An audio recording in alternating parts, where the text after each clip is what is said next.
빌린 것이라고 얘기하기 때문에 그 뇌물이라고 볼 수 있을지 없을지는 모르겠습니다.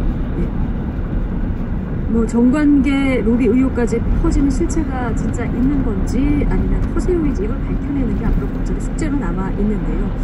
지금 여당은 이 권력행 게이트 아니고 범죄자의 금융 사기 사건으로 보고 있는 반면에 야당에서는 권력형 비리 게이트로 규정을 짓고 있는데요.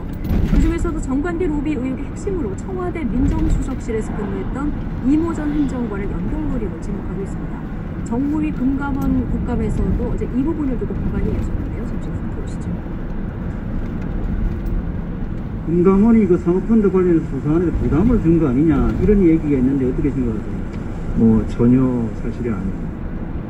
청와대나 정치권 인사 같은 사람이 관련되어 있다는 이야기를 검사 결과로서 보고를 받으신 게 언제지요? 그런 보고를 받은 적은 없습니다. 그러면 검사를 왜 합니까? 실태 검사의 파악도 핵심이 해야 여기에 되고 검사의 핵심이 여기에 어떤 부정한 게 있는지 권력이 개입돼 있는지가 가장 1번이 돼야 되는 거 아니에요? 그것도 중요한 부분이지만 우선 실태 파악을 해야 되고 문제가 왜 발생했는지. 지금 야당 의원이 금융감독원장에게 청와대 행정관이 연루됐다는 보고를 언제 받았냐는 보고받은 적이 없다 이런 답변을 하고 있는 것도 지금 듣고 왔습니다.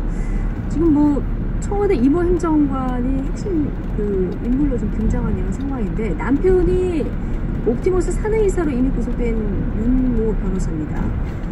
자, 민주당과 합의해서 지금 이 청와대 행정관 국회 정무위 증인으로 채택이 된 상황이에요. 네.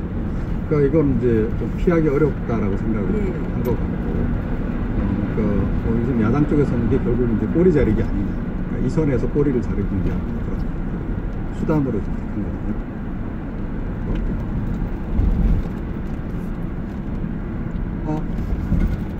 전 행정관 이 부분이 상당히 지금 긴밀하게 좀 연관이 지금 돼 있단 말이죠. 예, 어느 정도 좀 연관이 돼 있는 겁니까? 윤모 변호사 같은 경우에는 일단 등기이사 아닙니까? 옵티머스에 그런 상황이고,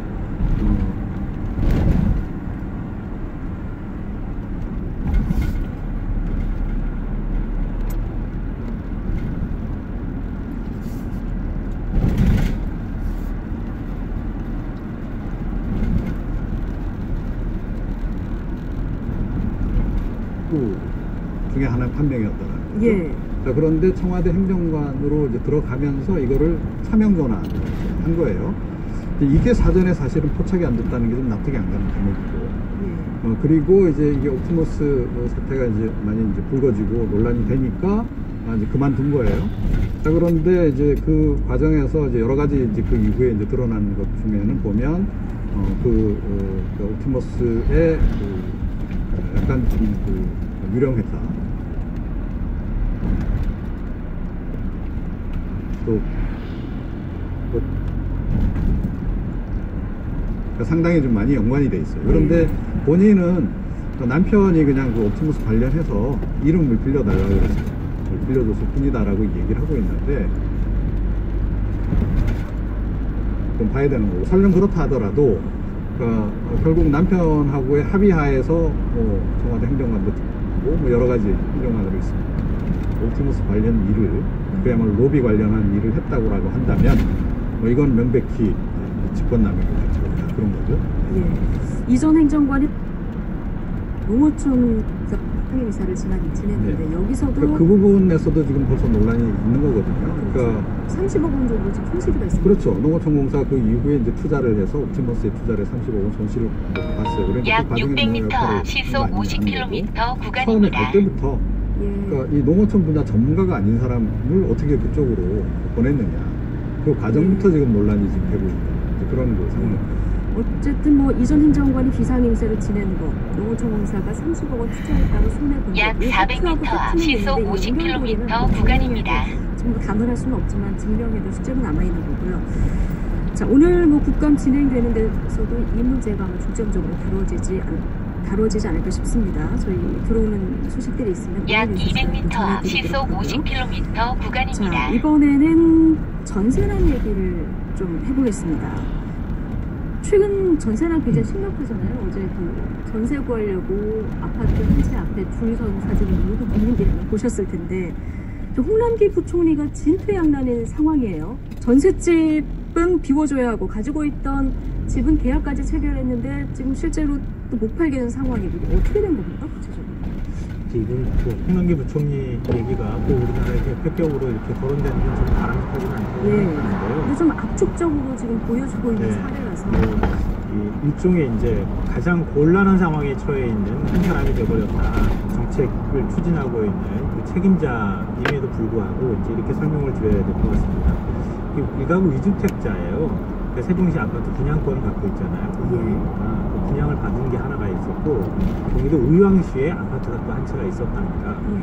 근데 정부가 일가구 1주택 정책들 지금 하고 있잖아요. 특히 이제 고위 공무원이라든가 청와대 참모들은 일가구 1주택만 소유해라 이렇게 얘기했던 거 아닙니까?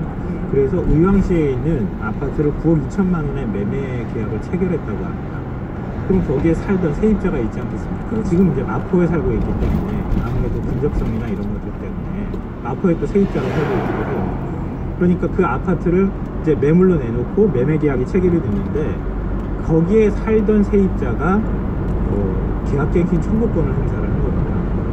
근데 매매 계약이 이루어지는 과정에서 계약갱신 청구권을 행사를 하면 기존에 집을 산 사람이 들어올 때 내가 여기서 살 것이니 좀 비워달라라고 할 수가 없는 거예요. 그러니까 매매 과정의 경우에. 그럴 수가 없네요. 네, 이미 이제 등기가 끝난 경우에는 집주인이 내가 들어올 거니까 실거주할 거니까 나가주십시오 하면은 계약 기간이 남아있다 하더라고요. 그러니까 일단 2년이 끝난 상황이라고 하면 4년이 끝나거나 그러면 이제 나가야 되는데 지금 이 경우는 잔금까지 치러지지 않은 계약 그렇죠. 등기까지 잔금 치르고 등기까지 끝나지 않은 상황이 돼버린 거예요. 이렇게 됐는데 그러면 세입자가 더 살아야 되는 상황이 된 거잖아요. 근데 집주인이 또 곤란해진 거예요. 새롭게 이제 계약을 한 사람이. 왜냐하면 새롭게 계약을 한 사람이 이제 이 집을 들어와야 되는데 여기에 투기 과열지구로 이게 의향이 지정이 된 겁니다. 투기 과열지구로 지정이 되면은 전입을 6개월 이내에 해야 돼요. 그래야 담보대출이 가능하거든요. 근데 전입을 할 수가 없는 상황. 네, 전입을 할 수가 없는 상황. 대출도 못 받는 건가요? 그렇죠. 그렇게 되는 상황으로 간 겁니다. 여기에서 그친 게 아니라 홍남기 부총리가 지금 마포에 있는 아파트에 살고 있는데 그 마포에 있는 아파트는 원래 실소유자가 나 이제 들어와 살겠으니 나가주시오. 그렇게 또 요구를 했다고 합니다. 다른 곳에 이제 가야 되는 상황이 되거든요. 그러니까요. 뭐 이런 경우가 좀 홍남기 부총리뿐만은 아닐 것 같다는 생각이 들고요. 하나 따져봐야 될 게 이미 임차인이 나가겠다고 해서 의사를 확인하고 계약이 진행됐을 거 아닙니까? 근데 물론 그 사이에 임차인은 전세를 알아보다가 전세값이 너무 오르니까 다시 계약갱신 청구권을 행사를 했을 테고요. 근데 이렇게 이미 의사 확인하고 계약을 체결하던 중에 계약갱신 청구권 행사 가능한 건 문제를 좀 따져봐야 되는데 네. 어떤 권리가 우선하는 겁니까? 유권 구성마다 좀 다르죠. 이제 거래가 이루어진 시점에 거기 그 집에 살고 전세로 살고 있는 분이 그럼 뭐 팔았으면